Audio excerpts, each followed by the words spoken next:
He was a music video director for Meatloaf. Oh, nice. Which is amazing because if you watch Meatloaf's I'll Do Anything for Love, it looks exactly like Transformers. Like exactly. Same lenses, same shots. It's exactly like Transformers. Why is Michael Bay a controversial filmmaker? Or is he not? Is that a fallacy? I think Michael Bay becomes controversial. Well, today, I think there's multiple reasons. I think Michael Bay personifies a character that likes hot cars and hot women and a lifestyle that is slowly becoming more and more uncouth in today's modern audience.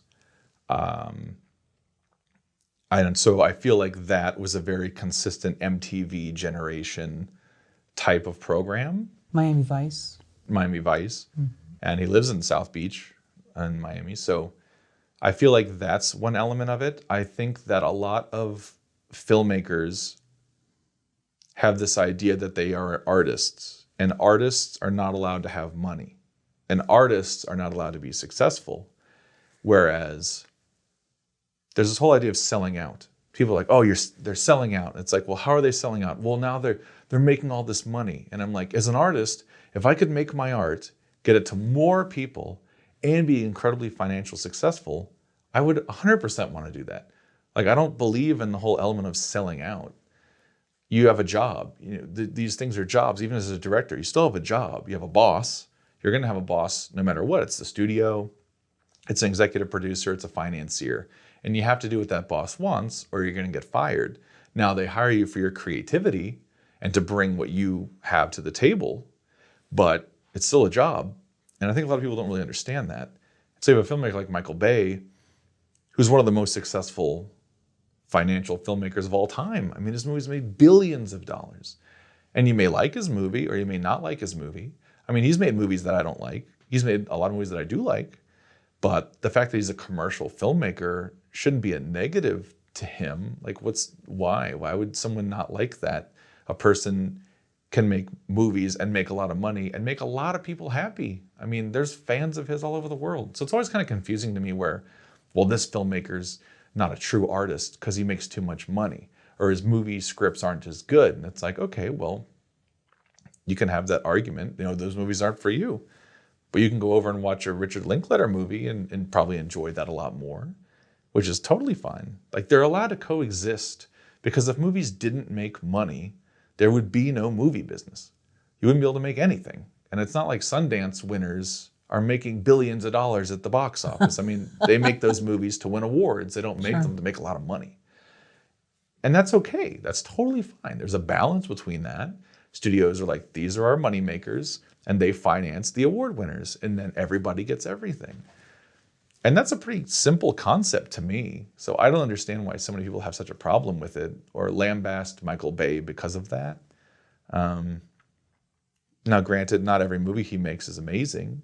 I mean, I don't think any filmmaker has made every single movie. I mean, even Spielberg has had movies that did not do well or were not received well. So, I mean, I don't think you can really completely count out a filmmaker because of that. You know, it seems like in every industry, you know, writing, art, music, there's always one or two that get branded as a sellout, or like, let's take Nickelback. I don't see anything wrong with their songs. I mean, but there was, for a while, they were just attacked, or Bridges of Madison County, or Banksy, or there's just different people that they get this label that, oh, well, this is not true, whatever. Right. And it's really interesting how then the mob, the hive, swarms over there and attacks and says, okay, this is a sellout. This is what a sellout. But is it really? If people are voting with their dollars and they're voting for their dollars of Michael Bay movies, what's wrong with that? You just don't go see them. Right. And I mean, they would fail miserably if no one went to see them. And granted, now he's doing a lot more streaming films because those studios are offering him the same amount of money to make streaming films. And we just did a Netflix film and an Amazon film. And so that's fine. Like, and those audiences will enjoy it, and his audiences that don't watch his movies won't. And it's fine, totally fine. It's the whole sellout thing is weird to me because I don't understand why being financially successful makes you any less of an artist. I get that the idea like, well, you come in and the studio's like, well, you got to do all these things or we're not going to hire you. And you're like, okay, I'll do those things. Oh, well, you're a sellout. It's like, well, what do you mean? Like, I'm doing a job. It's all a job. You still have a boss that pays you to do a job. And if you do a bad job, they don't hire you back. They hire somebody else. Because there's a million other reviews out there that are willing to do the job. So it's kind of confusing, the fact that the art versus business, you know, it's a show business, not just a show. And so I think that these studios have it built where it's like they can make enough money to do the smaller pictures that will make awards and play Sundance and things like that. But there's a balance across the board.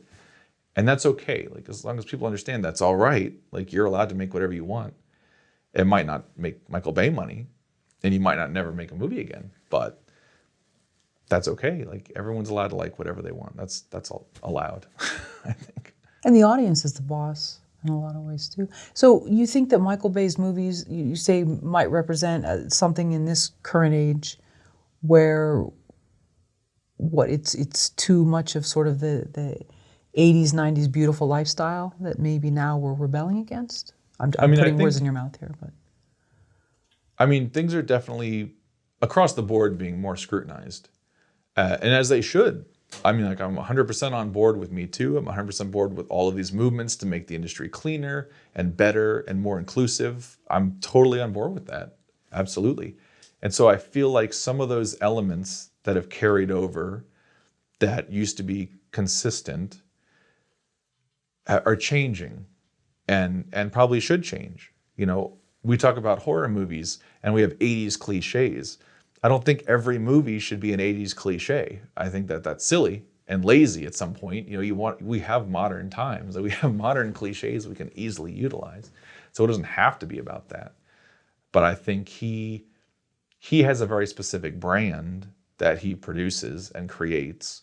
And if that brand is incredibly successful, they're going to keep making that brand. But you have filmmakers like Lars von Trier, who has a very specific brand as well. And that brand's not for me. I mean, his movies are way more exploitive than anything Michael Bay has ever done. But he's an artist. He's not, because he's not making billions of dollars. And that's a very interesting discussion as far as people that are like, well, Michael Bay's not an artist, but Lars von Trier's an artist. And it's like, but he's more exploitive and he's less exploitive, but he's making more money. My bottom line is, you're allowed to like whatever you want, and I don't care. It doesn't affect me at all. And I'm not going to go be like, oh, well, you liked Hereditary, so I'm not going to talk to you again. Like, your voice doesn't count because you liked this movie I didn't like. It's like, I don't care. You're allowed to like whatever you want. Sure. And you hope more people would think that. And some people like to look at pretty people and fast cars and want to envision themselves in that lifestyle. Yeah. And it's a very consistent brand that's been done for decades. I mean, there's a lot of, I don't know if people are aware, but there's a lot of movie stars that are attractive. Sure. I mean, that's not a new thing.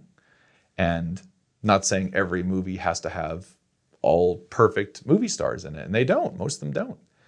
But